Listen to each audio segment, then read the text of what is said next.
You mentioned depression. Mhm. So how do you get from depression to anger? Depression, to get from depression to anger, is you need to pray about a willingness to actually feel your anger. So for most people who are depressed, there is a deep unwillingness to feel how much rage they actually do have inside of themselves and how much demand and control comes out of them onto other people. And as a result of that, they're unwilling to actually be honest about the fact that they're really quite angry. And the reason why that is the case is there is a lot of judgment about anger in the world, and particularly towards women about anger, and from women towards women about anger as well. And as a result of that, anger is something that is looked down upon, both you look at all spiritual communities, pretty much every one of them say you shouldn't be angry. Right? And the problem with that is if I have anger inside of myself and I'm getting told from everyone around me that I'm not allowed to express this anger, then I'm going to try to suppress it myself. Now, there are what we could call right and wrong ways, or loving and unloving ways to deal with our anger. A loving way is to get out a boxing bag like the one behind or whatever, and a baseball bat, and really just get into tuning in with the rage that's within and connecting with that and allowing myself to experience that. Now, if I'm depressed, and I'll give you an example. I've known some people who are in deep depression a lot of their life, and it took them 4 weeks of punching a boxing bag for 4 hours a day to actually finish up connecting with their rage. That's how much resistance they had to even connecting with it. So they'd go there and bang it and go, oh yeah, no worries, that'd be the first day. Yeah, AJ says this is going to connect me, but it doesn't feel like that, and then the next day they do the same, bang, bang, bang, oh yeah, this is a good workout, right? and sometimes a week later they say, oh yeah, it's a good workout. But the key with all emotions is to look at our suppression of the emotion that we know is within, that we're trying to deny ourselves. So if we're in depression, we know that anger is underneath it. So first thing to do is to trust that anger is underneath it, and I don't want to feel the anger. So let's look at the reasons why I don't want to feel the anger. Look at my belief systems inside of myself as to why I can't express anger. Now, for the majority of us, it's very much related to some core childhood emotions. Every time as a child you expressed anger, you probably got belted for it. So you learnt that if you are angry, you will get violent punishment as a result. So there's this relationship between additional personal pain and the expression of anger.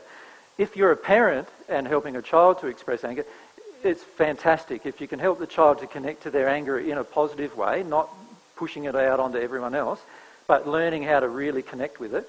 We have some friends who live in Tasmania who they bought a bat and a bag, but a bat for each of the children, right?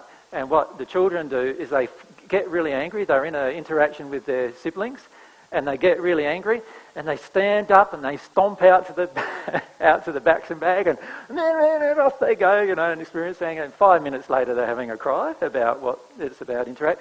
Then they come inside and sit down and start playing the game again, right? And it's a far more loving way for a person to connect to their anger. But usually for us as children, we have not been allowed to do that, and we've been punished in so many different ways to avoid our anger. So as a result, we have these deep beliefs that anger is something we should completely avoid. On the path towards God, the issue is to not avoid any emotion, but just to understand that every emotion I attempt to avoid will have as a result a further deeper emotion that is created that I need to get out of. So if I avoid my fear, I'm going to have anger and fear. If I avoid my anger, I'm going to have fear, anger and depression to deal with. Does that make sense? And if I avoid my grief, I'm going to have fear, anger, depression to do all that. Usually it's layered. So if I'm avoiding my grief, then usually I'll be in fear. But if I'm avoiding my grief and my fear, then I'll be in anger a lot of the time. If I'm avoiding my anger, grief and fear, then I'll be often in suppressed mode, depression. And the key is to pray about the next layer down each time. It's the layer down that you need to get through, to get to what's underneath. So the key is to not try to get to grief when you're actually in a lot of rage. when you're in a lot of rage, the key is to get to your fear, not so much to your grief, because the grief will come up naturally. You look at a child, if the child is totally fearless with regard to, it's not afraid of its environment at all in order to feel its emotions, then it gets to its grief very rapidly. You know, take a lolly away and bang, it's crying. Do you know what I mean? The instant response pretty much to grief. But if you instill the child with fear, now see whether it cries very rapidly.